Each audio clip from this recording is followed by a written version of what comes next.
Hi friends, it is officially June 1st, so that means it is time to recap the books that I read last month. Don't mind my voice, I am kind of sick, so yeah, we're gonna ignore that. I read 15 books last month, which is insane, but it's technically not as impressive as it sounds because out of those 15 books, I have my handy dandy sticky note. Out of those 15 books, four of those were novellas, one was a manga, and six were physical, four were digital, and five were audio. So, yeah, let's just get to it. Before we get into the actual books, I have some stats on my other sticky note. My top moods were emotional, adventurous, funny, and dark. What a combination. My top genres were contemporary, romance, fantasy, YA, thriller, and literary. And then my average star rating was 4.12 stars, which is pretty sick. Most of them were 4 stars or 5 stars, so it was a wonderful reading month. I have my book journal here, and I will go through the books that I read last month. First off, last month I read Just for the Summer by Abby Jimenez. I gave this a 5 star. Oh my goodness, I love this book so much. I talked about this book so much in other videos, so I will not give too much detail in this one, but I just loved everything about this book. Like there's nothing in this book that I didn't like. I love the characters, I love the relationship, I love the dynamic, I love the humor. I loved everything. This is like the perfect romance book for me. So 5 stars, no questions about that. Highly recommend. Check this book out if you haven't. I'd be surprised if you haven't because everyone's read this book so far, but it's so good. Everyone's right. The next book I read this month was Powerful by Lauren Roberts. This is the novella after Powerless, and it's in between Powerless and Reckless, which hasn't come out yet. But this was a good fast read. I read it in not too long. I forgot how Powerless ended, so the end of this book caught me off guard, but it was really, really good. It was very fast paced. The relationship in here was super fast because it's a novella, but what can you expect? So it was good. I rated this 4 stars, and I would recommend if you like Powerless, definitely check it out. Don't skip it. There's no reason to skip it. It gives us more information about what's her name? Is her name Adina? Yeah, Adina, Peyton's best friend. So it gives more information about Adina while Peyton is at the castle doing her trial stuff. Next book I read was Funny Story. I give this one a 4 stars. I loved the idea and I loved the context of the friends and our main character's job. Like she was a children's librarian. I love that so much. But apart from that, this book had things in it that just weren't my favorite. I actually owned this book physically. I read it physically, but then I sold the book on Pango because I was like, I'm not gonna reread it. So it was my first Emily Henry book, so I'll probably check out another one of her books at some point, but I don't know. It was a good book overall, but not entirely my cup of tea, so yeah. The next book I read was an audiobook of a novella called Untethered Sky. It was about these giant birds, like almost like dragon training, but with giant birds, and it was very fast paced.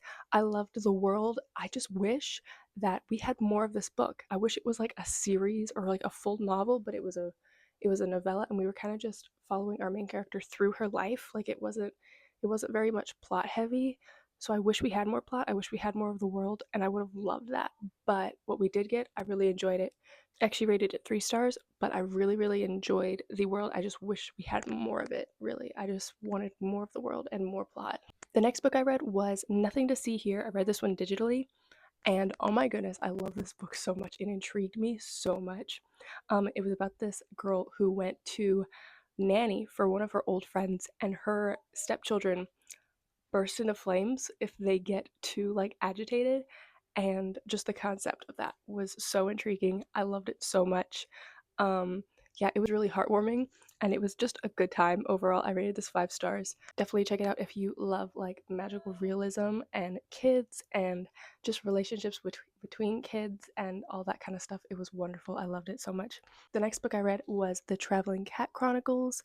I had been reading this book for a long time, so I picked it up on audiobook so that way I could get through it. And overall, it ended up being good. Like, all Japanese translated books are good, especially if they have cats in it, in my opinion. But this one just took me forever because it's paced pretty slow. So I was just ready to get over with it. We're following this man who's trying to get rid of his cat because he's dying, so he's trying to go through his old friends, trying to see who will take his cat, and no one wants the cat.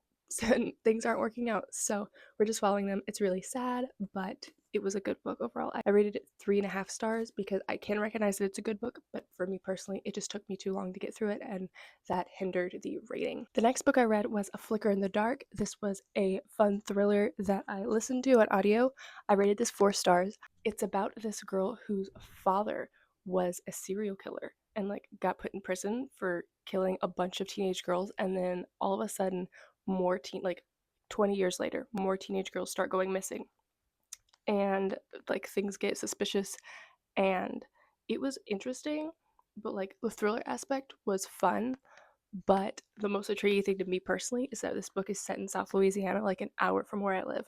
So I thought that setting was really cool because we never ever have settings set right here. So that was really fun to like know where things were taking place and having like a direct connection to that. That was super cool. I rated it 4 stars. It was a fun, fast thriller. I'd recommend it. And yeah, it was really good. The next book I read was A Man Called Ove.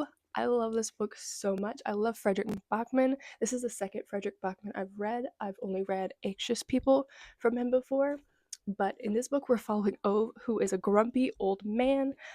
He isn't happy that he's alive still, and he's not happy with anyone around him, but slowly we find this found family, but you never lose his grumpy character, which is something I love. He just starts slowly warming up to his neighbors who keep like getting in his way. His neighbors keep needing things, so they keep trying to like rope him into different things, and he doesn't like it, but slowly he warms up to it, and I love it so much. I rated this 5 stars. The next book I read was Codename Verity. I have had this book on my shelf for years. I thrifted this book a long time ago, and it took me forever, so I listened to it this month, and I rated it 4 stars. We are following these girls in Nazi-occupied France. One girl is arrested, and she is forced to write these letters telling a story about her and her best friend's life, who was a pilot. And she's forced to write these stories. She's forced to like document what happened and like where things happened and stuff. The first half was kind of, I was like, I don't really care that much. But then in the second half, we swapped perspectives, and I didn't expect that we were gonna swap perspectives. And once we did, then I was really into it. I rated it 4 stars though because I wasn't like super invested, but I can recognize that this is a good book. It is definitely a classic, kind of like The Book Thief, just in like YA historical fiction. So I definitely recommend if you like historical fiction or you want to get into historical fiction. It was really fun. Next book I read was Heir by Sarah J. Maas. This book I had put off for a long time as well because I did not really enjoy the first 3 books in the Throne of Glass series. And for this first half of this book, I hated every moment of it. I had to force myself to read the first half of this book, which kind of sucked. But once we got into the second half, I was roped in. I was so intrigued to see what was going to happen, and I was finally sold. I finally like Selena. I finally like our characters. I was finally invested in what they were doing. So that was great.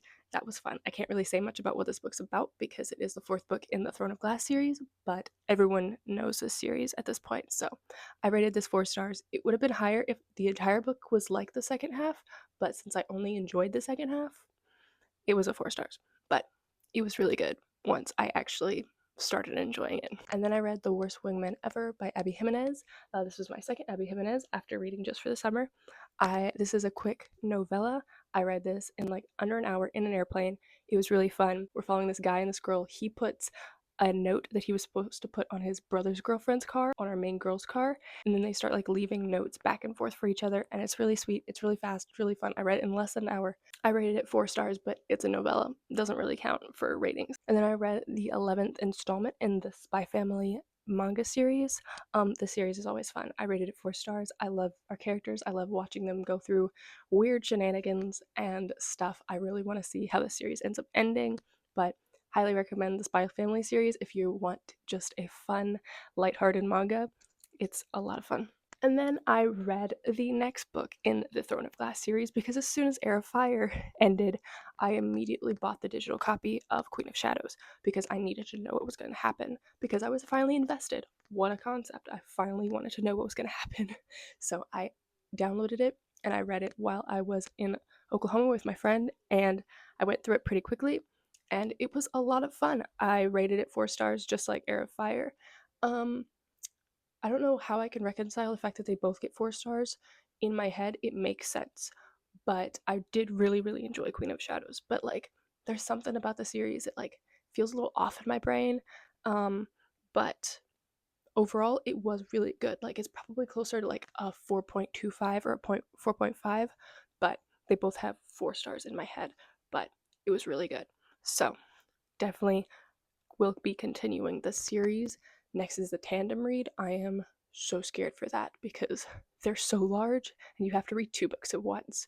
So that'll be coming up sometime soon. And then I discovered a brand new series that I am really invested in. It's called The Edge of Collapse. It's like an apocalyptic book where the entire world shuts down. Well, it's not even the entire world. It's like one portion of the United States shuts down from this like not solar flare. They keep saying it's not a solar flare. An EMT? No, that's not. No, that's not right. I forgot what it's called. But basically, all devices shut down, all power is out, everything is gone, and it's the dead of winter. I can't remember if it's in Montana or Missouri. I think it's one of those. But basically, in the first book, we're following this girl who was kidnapped and trapped. And whenever the power goes out, she's finally able to be let free. So we're following her trying to escape. And then we're also following the guy who is trying to capture her back. And he's an absolute psycho. And I would probably say this is like a slasher almost. I don't know that.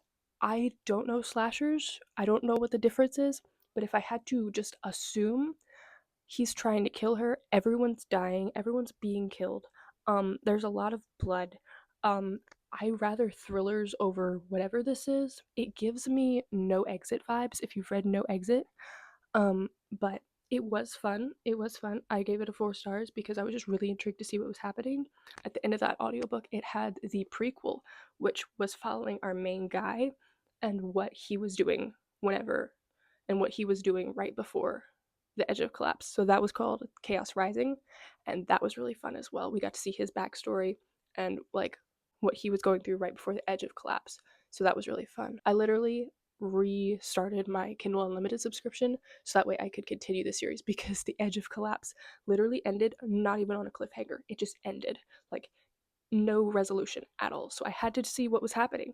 And the second book actually doesn't even follow the main characters in Edge of Collapse. It follows our main girl, her husband, and his son. So like she was taken and she had to leave her husband and her son. And we're actually following them in the second book, and I'm really, really enjoying it. And then in the third book, we'll go back to following her. So that's really interesting. I can't wait to see where that goes. But those are the 15 books I read this month. I'm not sure what happened and how I was able to read that much, but it was really fun. And I can't wait to read more this month. So I hope you will join me and keep up with what I read if you would like to. And I will see you next week. Bye.